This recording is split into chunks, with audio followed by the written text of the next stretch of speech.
से धक्का दिया गया और मेरे कपड़े भी फाड़े गए। मेरे आस्तीन से बगल तक कपड़े फाड़े गए। मैं बिल्कुल आधी नंगी हो गई थी और मुझे डॉक्टर मारंग को गाड़ी से भी धक्का दिया गया। मैं पहले से अपनी एक बाइक खो चुकी हूँ। पिछले 11 सालों से मैं दूसरे को खोना नहीं चाहती हूँ। ज़्यादा से ज़्यादा धमकियाँ दी जा रही है कि अगर आप निकले तो हम आपको यहाँ उठा कर ले जाएंगे। जब ये हम स्पीच करने लगते हैं तो अपनी स्पीकर का आवाज़ लाउड इतना तेज़ करते हैं कि हमारी आवाज़ बाहर निकलती ही नहीं है। अस्सलाम वालेकुम। वालेकुम आपका सलाम। क्या नाम है? आजरा बलूच। हाजरा, आपने हाथ में तस्वीर उठाई है, इसमें लिखा है बोलान खान। कौन है ये? ये मेरे भाई है बोलान करीम। क्या करते थे ये? ये मेरे भाई को 4 जनवरी 2013 शाम के 4 बजे पसनी एयरपोर्ट के मकाम से एजेंसी वालों ने अगवा किए थे। क्यों किया था? वो पता नहीं, वो 16 साल की उम्र, उस वक्त उसका उम्र 16 साल था। वो मैट्रिक के स्टूडेंट थे।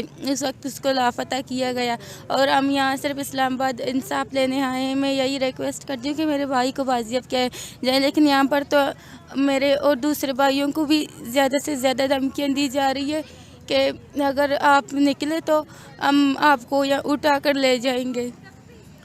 तो आप यहाँ पर जब इस्लामाबाद में आई थी तो आपको मार पड़ी थी? बाकी जो लोग हैं उन्हें भी मार पड़ी है? नहीं, मुझे मार पड़ी। मुझे गाड़ी से धक्का दिया गया और मेरे कपड़े भी फाड़े गए।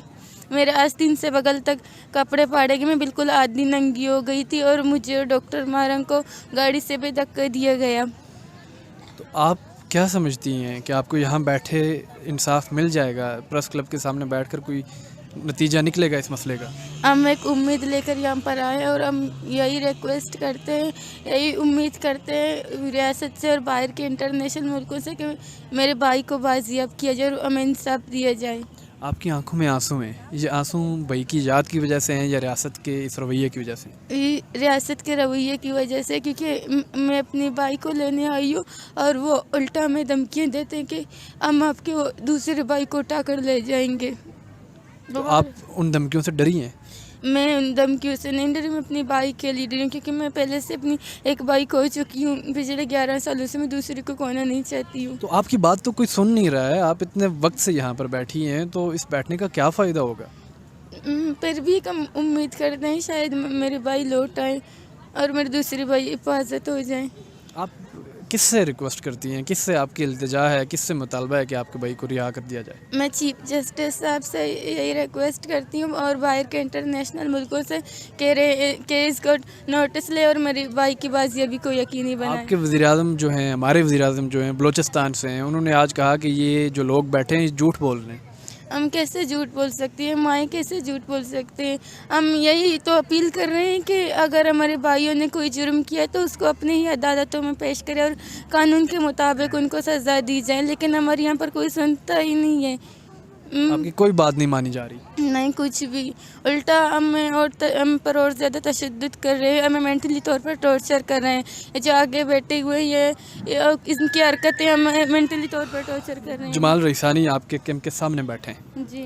आपको कैसे टॉर्चर कर रहे हैं? वो जब हमारा लाइव सेशन शुरू होता है, जब ये हम स्पीच करने लगते हैं तो अपनी स्पीकर का आवाज़ लाउड इतना तेज़ करते हैं कि हमारी आवाज़ बाहर निकलती ही नहीं है। वो तो कहते हैं कि ये जो बलोच लापता अफराद की माएँ बहनें बैठी हुई हैं, इन्हें टारगेट दिया गया है कि रियासत और पाकिस्तान के ख़िलाफ़ आपने बातें करनी है। वो आए ज़रा इन माओं की आंखों में आंखें डाल कर ये बातें करें तो इनको पता चल जाएगा। ये बलूचिस्तान के हर घर का मसला बन चुका है। यहाँ पर जो बैठे हुए हैं लोग, ये तकरीबन बलूचिस्तान में 99% में से 1% भी नहीं होंगे। यार घर का मसला बन चुके हैं। वो भी इस वजह से यहाँ पर नहीं है क्योंकि उनको डराया गया है, धमकाया गया है। आप पाकिस्तान की आम आवाम को क्या पैगाम देंगी? मैं इनको यही पैगाम देना चाहती हूँ कि हमारे साथ खड़े रहे और हमारी हम आवाज़ बने, ताकि रियासत हमारी आवाज़ सुने और मेरे तमाम लापता भाइयों को बाजियाब किया जाए।